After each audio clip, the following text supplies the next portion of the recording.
ಮಕ್ಕಳಿಂದ ಹಿಡಿದು ಹಿರಿಯರವರೆಗೂ ಕೂಡ ಬಾಯಿ ಚಪ್ಪರಿಸಿಕೊಂಡು ತಿನ್ನುವ ಫೇವರೇಟ್ ಐಟಂಗೆ ಆರೋಗ್ಯ ಇಲಾಖೆ ಫುಲ್ ಸ್ಟಾಪ್ ಹಾಕಿದೆ. ಆಹಾರ ಪದಾರ್ಥಗಳಿಗೆ ಬಳಸುವ ದೃಷ್ಟಿಯಿಂದ ರಾಜ್ಯದಲ್ಲಿ ಕೃತಕ ಬಣ್ಣಗಳಿಗೆ ನಿಷೇಧ ಹೇರಿದ್ದು ಸರ್ಕಾರದ ಈ ನಿರ್ಧಾರಕ್ಕೆ ಹೋಟೆಲ್ ಉದ್ಯಮಿಗಳಿಂದ ವಿರೋಧ ಕೂಡ ವ್ಯಕ್ತವಾಗ್ತಾ ಇದೆ.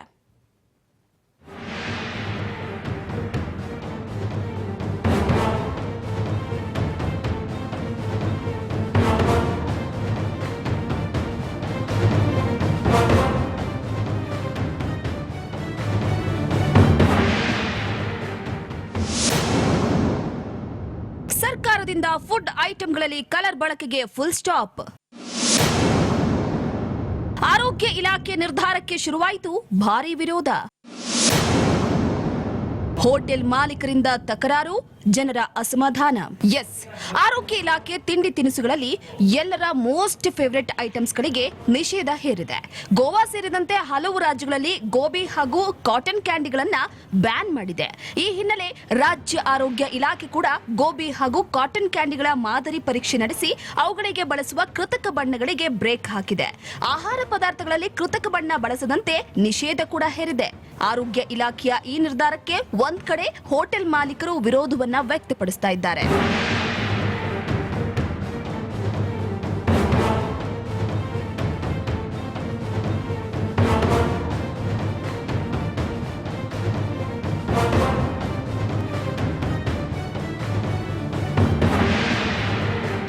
ಹೌದು, ರಾಜ್ಯದ ಜನತೆಯ ಆರೋಗ್ಯ ದೃಷ್ಟಿಯಿಂದ ಆಹಾರ ಪದಾರ್ಥಗಳಿಗೆ ಕೃತಕ ಬಣ್ಣಗಳನ್ನು ಬಳಸದಂತೆ ಆರೋಗ್ಯ ಇಲಾಖೆ ಮಾರ್ಗಸೂಚಿಯನ್ನ ಹೊರಡಿಸಿದೆ.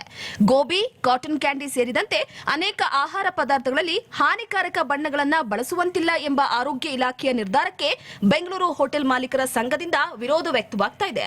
ಆರೋಗ್ಯ ಇಲಾಖೆ ನೀಡಿರುವಂತಹ ಮಾರ್ಗಸೂಚಿ ಸಮಂಜಸವಲ್ಲ ಹಾಗೂ ಇದು ಅವೈಜ್ಞಾನಿಕ ನಿರ್ಧಾರ ಎಂಬ ವಾದ ಹೋಟೆಲ್ ಮಾಲೀಕರ ಸಂಘಟನೆಗಳಿಂದ ಕೇಳಿ ಬರ್ತಾ ಇದೆ.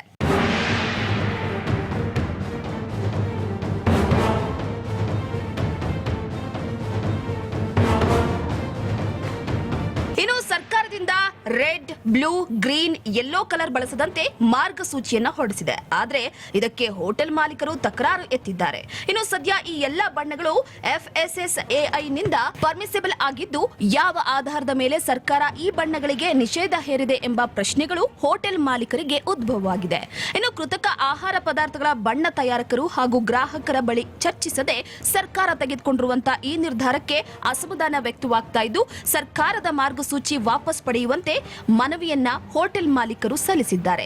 ಅಗತ್ಯವಿದ್ರೆ ಸರ್ಕಾರದ ಜೊತೆ ಚರ್ಚೆಯನ್ನ ಕೂಡ ನಡೆಸೋದಕ್ಕೆ ಸಜ್ಜಾಗಿದ್ದಾರೆ. ಖಂಡಿತವಾಗ್ಲೂ ಗ್ರಾಹಕರಿಗೆ, ನಮ್ಮಲ್ಲಿ ಬರುವ ಗ್ರಾಹಕರಿಗೆ ಉತ್ತಮವಾದ ಆಹಾರವನ್ನು, ರುಚಿಯಾದ ಆಹಾರವನ್ನು ಭಾಳ ಪೌಷ್ಟಿಕ ರೀತಿಯಲ್ಲಿ ನಾವು ಕೊಡೋ ಜವಾಬ್ದಾರಿ ನಮ್ಮ ಹೋಟೆಲ್ ಮಾಲೀಕರ ಮೇಲಿದೆ. ಈಗಾಗಲೇ ನಮ್ಮ ಹೋಟೆಲ್ ಸಂಘದಿಂದ ಹಲವಾರು ಟ್ರೈನಿಂಗ್ ಪ್ರೋಗ್ರಾಮನ್ನು ನಮ್ಮ ಹೋಟೆಲ್ ಕಾರ್ಮಿಕರು ಹಾಗೂ ಮಾಲೀಕರಿಗೆ ಕೊಟ್ಟಿದ್ದೀವಿ. FSSAI ಆ್ಯಕ್ಟ್ ಅಡಿ ಬರುವ ಎಲ್ಲ ಫುಡ್ ಹ್ಯಾಂಡ್ಲಿಂಗು ಮತ್ತು ಆಹಾರ ತಯಾರಿಕೆ ಟ್ರೈನಿಂಗನ್ನು ನಾವು ಈಗಾಗಲೇ ಕೊಟ್ಟಿದ್ದೀವಿ. FSSAI ಆ್ಯಕ್ಟಲ್ಲಿ ಎಷ್ಟು ಪರ್ಮಿಸಬಲ್ ಲಿಮಿಟ್ ಇದೆ ಫ್ಲೇವರ್ ಹಾಕೋಕ್ಕೆ, ಕಲರ್ ಹಾಕೋಕ್ಕೆ, ಆ ಪರ್ಮಿಸಬಲ್ ಲಿಮಿಟ್ ಒಳಗಡೆ ನಮ್ಮ ಹೋಟೆಲ್ ಮಾಲೀಕರು ಆಹಾರವನ್ನು ತಯಾರಿ ಮಾಡ್ತಾರಂತ ಹೇಳಿ ನಾನು ಹೇಳೋಕ್ಕೆ ಇಚ್ಛೆ ಪಡ್ತಿದ್ದೀನಿ. ಕಲರನ್ನು ಜಾಸ್ತಿ ಉಪಯೋಗಿಸೋದು, ರಾಸಾಯನಿಕ ವಸ್ತುಗಳನ್ನು ಜಾಸ್ತಿ ಉಪಯೋಗಿಸೋದನ್ನು ಬಂದಿರೋದ್ರಿಂದನೇ ಈ ನಿರ್ಧಾರ ತಗೊಂಡಿದೆ ಅಂತ ನಾನು ಹೇಳೋಕ್ಕೆ ಇಚ್ಛೆ ಪಡ್ತೀನಿ. ಒಟ್ನಲ್ಲಿ ಆರೋಗ್ಯ ಇಲಾಖೆಯ ನಿರ್ಧಾರದ ವಿರುದ್ಧ ಜಟಾಪಟಿ ಆರಂಭವಾಗಿದ್ದು ಸರ್ಕಾರ ಮಾರ್ಗಸೂಚಿಯನ್ನ ಸ್ವಾಗತಿಸದೆ ಹೋಟೆಲ್ ಮಾಲೀಕರು ವಿರೋಧವನ್ನ ವ್ಯಕ್ತಪಡಿಸ್ತಾ ಇದ್ದು ಸರ್ಕಾರ ತಮ್ಮ ನಿಲುವನ್ನ ಬದಲಾಯಿಸುತ್ತಾ ಇಲ್ಲ ಹೋಟೆಲ್ ಮಾಲೀಕರ ಮನವಿಗೆ ಕಿವಿಗೊಡದೆ ಸುಮ್ಮನಾಗುತ್ತಾ ಅನ್ನೋದನ್ನ ಕಾದಷ್ಟೇ ನೋಡಬೇಕಾಗಿದೆ. Harshita Patil, metro bureau, Raj news Kannada, Bengaluru.